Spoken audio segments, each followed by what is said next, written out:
राधे राधे महाराज जी। महाराज जी, मेरे मन में एक विडंबना है कि किसी साधु महात्मा को या कोई घर में मांगने के लिए आता है तो आटा चावल दाल या कुछ भी भिक्षा देते हैं, तो अगर उसको बेच के अगर मदिरा पान करता हो हाँ, तो गलत है, गलत है। आप भी गलत फल के भागी बनेंगे। इसीलिए हम प्रायः सबसे प्रार्थना करते हैं, कोई मांगने आता है, कुछ संत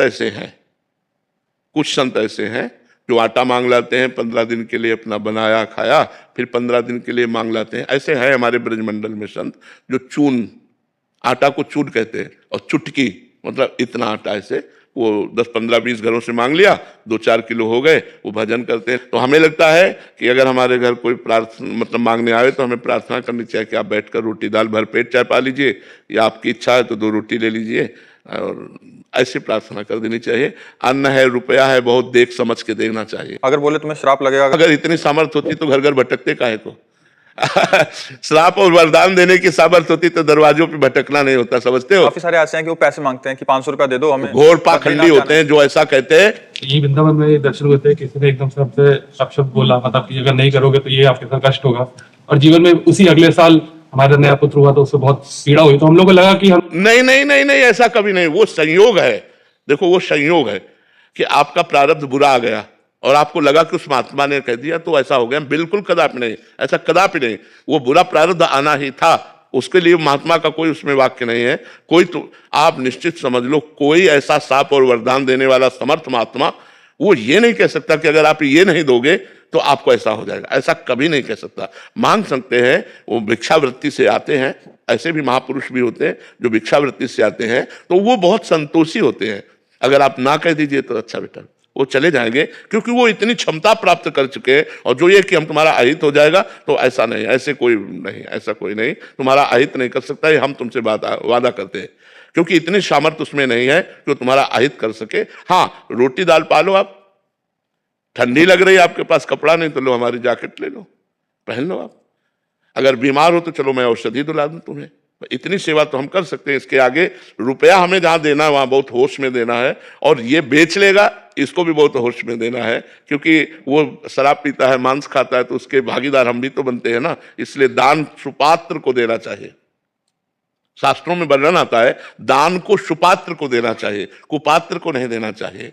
और प्रायः जो अच्छे संत होते हैं जो भगवान में अपने जीवन को, तो जैसे हम लोग मांग के खाए हैं, आदेश है शास्त्रों का, आचार्यों का आदेश है भिक्षावृत्ति करे, उससे अभिमान नष्ट होता है। 5 घरों में जाके 1-1 रोटी 2-2 रोटी मांग ली, अपना दिन भर के लिए भोजन ले आए और चला। और जैसे आटा मान लो गुरुजी हमारे स्वयं बनाते थे, बना के लालडी लाल को भोग लगा के पवाते थे, तो उनके लिए जैसे गांव में गए आटा मांग लाए, 2-2.5 किलो 3 किलो 4 किलो जो मिला वो 8-10 दिन 15 दिन जो चला, फिर मांग लाए जाके। तो कुछ ऐसे संत हैं जो मांग करके आटा ले जाते हैं, वो पहचान हो जाती है। तो प्रायः प्रार्थना कर दे कि हमारे यहाँ से बना हुआ भोजन मिल सकता है, आपको लेना हो ले लीजिए, आप बैठ कर पा लीजिए, नहीं तो फिर और ले लीजिए। तो अगर वो कहता है कि सांप या कुछ ऐसा, तो उस पर ध्यान न दे, राधा राधा राधा राधे राधे चलो, बस इतना है कि राधे राधे चलो। कोई भी सामर्थ्यशाली महात्मा ऐसा नहीं होता जो तुम्हें इस तरह का व्यवहार करे। हाँ, अगर तुम मार भी दोगे तो तुम्हारा मंगल मनाएगा, अमंगल नहीं मना सकता। जो सच्चा संत है वो कभी अमंगल नहीं मना सकता, ये बात पक्का समझ लो। अगर किसी कारणवशात वो नाराज हो जाता है, जैसे देवर्षि नारद जी विचरण कर रहे थे कैलाश के समीप ही अलकनंदा थी। अलकनंदा में कुबेर के नलकुबर मणिग्रीव नाम के 2 पुत्र, ये अब इतने बड़े धनाध्यक्ष त्रिभुवन के कुबेर जी, अब उनके पुत्र, तो वो देव मदिरा पान करके, जो देवता लोग पान करते हैं, वो मदिरा पान करके गंगा जी में निर्वस्त्र अप्सराओं के साथ जल क्रीड़ा कर रहे थे। तो अप्सराओं ने देखा देवर्षि नारद जी, तो फौरन शर्मा कर बाहर निकली और वस्त्र आदि धारण करके प्रणाम किया। लेकिन वो वैसे ही मदिरा के नशे में गंगा जी में, तो उनका तुम देवताओं में श्रेष्ठ कुबेर के पुत्र होकर इस तरह अभद्र व्यवहार करते हो, तुम्हारी बुद्धि भ्रष्ट हो गई है, तुम श्री मतलब धन से मतवाले हो रहे हो, इसलिए तुम्हें ज्ञान भी नहीं है कि कौन तुम्हारे सामने खड़ा है, क्या है। तुम इस तरह मदोन्मत्त हो रहे हो, जाओ मैं शाप देता हूं, तुम वृक्ष योनि को प्राप्त हो जाओ। जब शाप की बात कही तो घबरा गए, चरणों में गिरे। तो देवर्षि नारद जी ने कहा वृक्ष तो बनो, लेकिन नंदालय के वृक्ष बनो। तो नंद भवन के सामने यमला अर्जुन नाम के वृक्ष के रूप में ये दोनों भाई वहां प्रकट हुए। और भगवान की जब उखल बंधन लीला हुई तो उखल बंधन से भगवान उखल को घसीटते हुए इन दोनों वृक्षों के बीच में आए और झटका मारा, दोनों वृक्ष उखड़ गए और दोनों अपने स्वरूप को प्राप्त हुए। तो देखो कहां मदिरा पिए निर्वस्त्र गंगा जी में खड़े और कहां देवर्षि की हम श्राप कहें या कृपा कहें, कृपा कहेंगे। साप रूप से कृपा देकर भगवत साक्षात्कार करवा दिया, श्री कृष्ण चंद्रजू का दर्शन और स्पर्श प्राप्त हुआ नलकुबर मणिग्रीव को और पुनः अपने स्वरूप को प्राप्त हुए। तो सामर्थ्यशाली महात्मा मुनिन का क्रोधौ मुक्ति दातार। अगर मुनिजन सामर्थ्यशाली संत क्रोध भी करे तो मोक्ष प्रदान कर देते हैं, वो भगवान को प्रदान कर देते हैं। ऐसे घटिया बात नहीं, संत वही है जिसको तुम गाली दो और वो तुम्हारा मंगल बनाए, उसे संत कहते हैं। उमा संत के यही बड़ाई, मंद करत जो करे भलाई। तो बिल्कुल मत डरना, कुछ नहीं होने वाला। राधा राधा ऐसे संतों से कहे राधे राधे महाराज, बैठ के मानो तो भोजन पालो, नहीं तो पधारो, कोई बात नहीं। महाराज जी क्या हृदय बहुत नाजुक होता है, क्योंकि घर परिवार में मोह होता है, तो बात भले हम नया दें भेज दें पर वो बात घर कर जाती है, और जब भी कुछ बुरा होता है तो बार बार याद आता है कि उस संत ने ऐसा बोला था, मेरा अपराध बन गया। ये बहुतों के प्रश्न भी होते हैं। तो महाराज जी इस पे अपने कर्मों का ही माने ना? बिल्कुल बिल्कुल, अपने कर्मों का ही फल। और संयोग बन गया ऐसा तो बार बार लगता है कि ऐसा नहीं, किसी के गलत करने से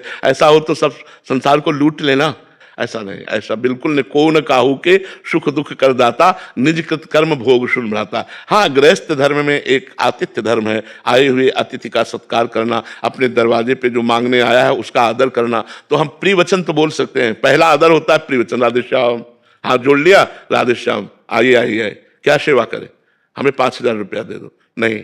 पानी पियोगे आप, भोजन पाओगे, नहीं, फिर हम रुपया नहीं दे सकते, खत्म खेल। कोई अपराध आपको नहीं लगेगा क्योंकि आपने पहला आदर किया है उनका। निरादर किसी का ऐसे नहीं, किसी राधे, भले वो भिक्षुक है, किसी भी तरह का है, राधे श्याम आइए। आप जल पिएंगे, नहीं। भोजन पाएंगे, नहीं, फिर आप पधारिए। महाराज जी इसमें एक सावधानी और मांग रहे हैं महाराज जी, जैसे संतों का आदर करना चाहिए तो उनको घर में तो ना घुसाए ना? नहीं, हाँ, नहीं, गेट के बाहर से। पता नहीं वो संत है या असंत है, संत है या असंत है, हमें तो पता नहीं है, तो हम दोनों का आदर करते हैं क्योंकि हमें पता नहीं। पर गेट के बाहर, गेट के अंदर किसी को नहीं। भोजन भी पाना है तो आप गेट के बाहर बैठो, हम घर से ला करके देते हैं। और जो सच्चा संत होगा वो गेट के अंदर घुसेगा ही नहीं, क्योंकि आदेश होता है द्वार से भिक्षा मांगना। द्वार के अंदर घर में प्रवेश करने के लिए गुरुजन निषेध करते हैं कि किसी भी गृहस्थी के घर में प्रवेश मत करो, उसके दरवाजे पर जाकर राधे श्याम बोलो, जोर से आवाज बोलो, वो जो दे भिक्षा वो लेके चले आओ, ऐसा आदेश हो।